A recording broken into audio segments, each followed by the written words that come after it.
Shalom Abracha, que le bon Dieu vous protège, vous donne la santé et la joie. Il vous donne Arichut Yamim Vishanim. L'histoire que je vais vous raconter, elle est super.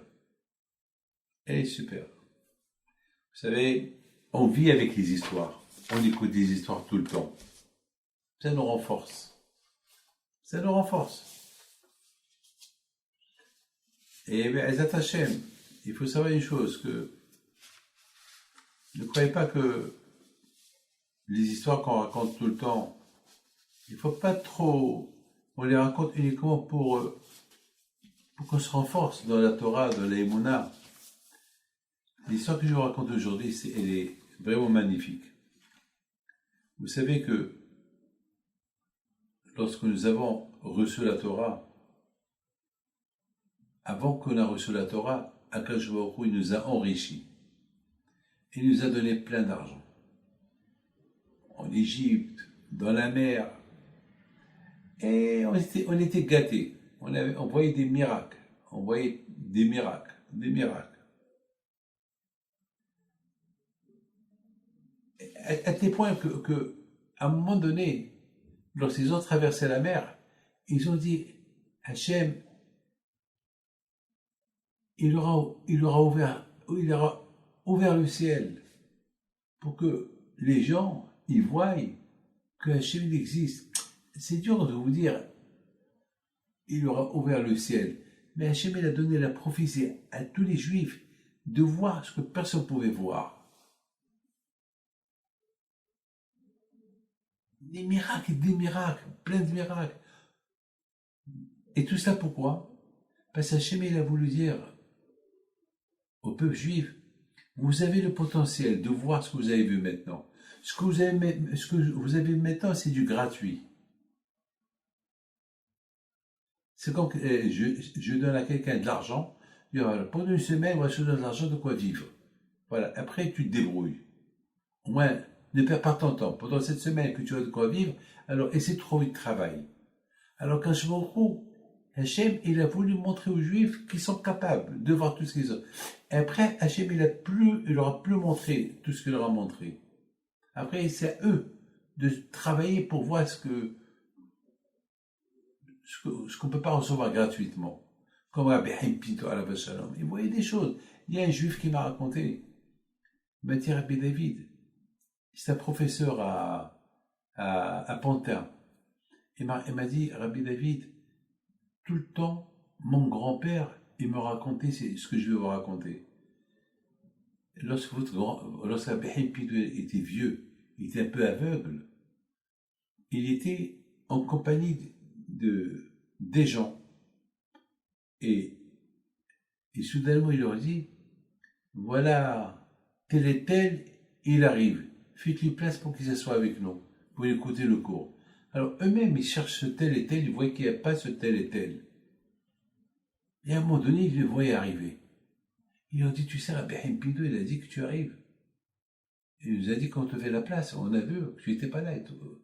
Comment comment il a vu que tu arrivais? C'est-à-dire que Rabbi Haim Pinto, même qu'il était presque aveugle, il voyait tout. Il voyait tout.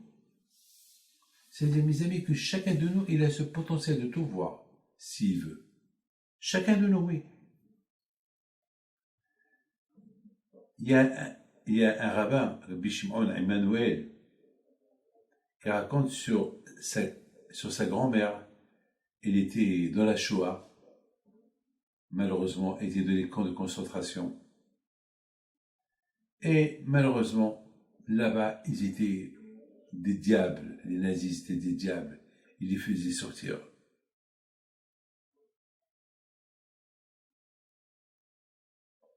Et la pauvre, elle travaillait dur, elle travaillait très très dur, elle recevait des coups du matin au soir.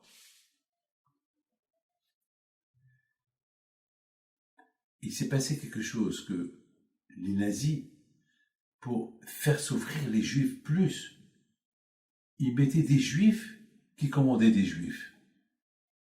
Imaginez-vous un juif qui frappe un juif.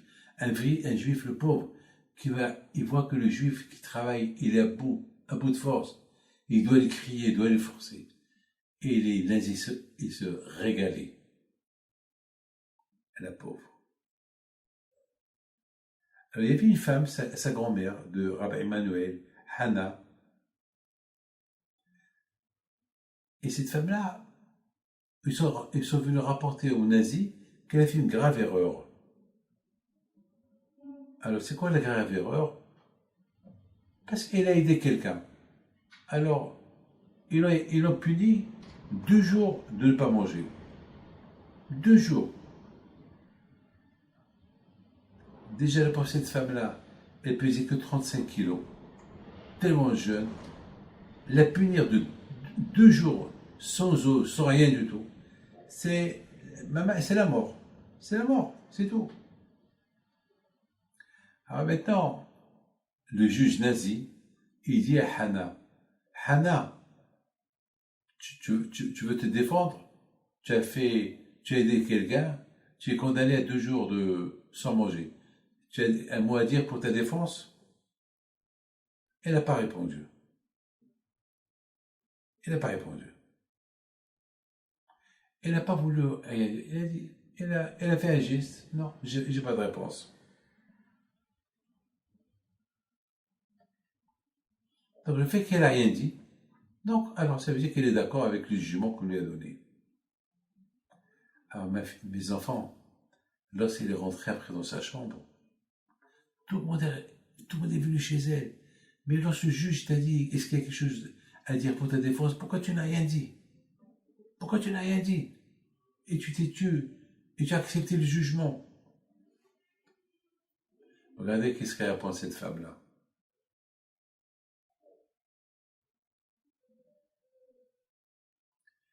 Écoutez bien ce qu'elle a dit. Qu'est-ce qu'on est ce soir?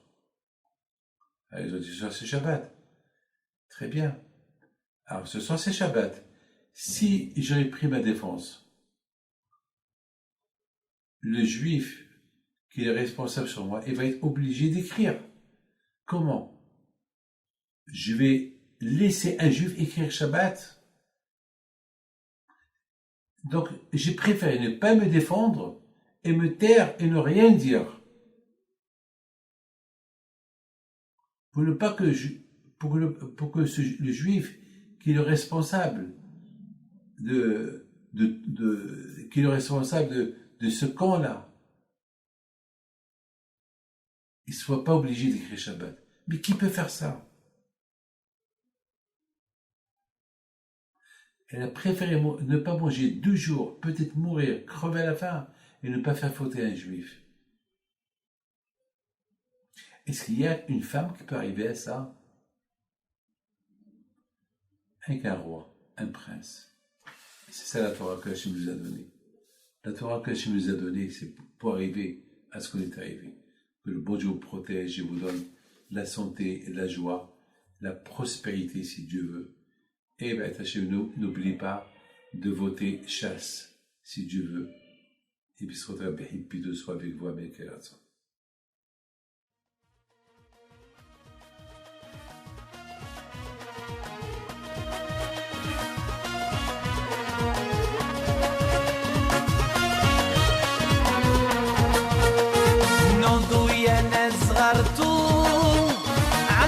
حي بينتو وقف لنا زي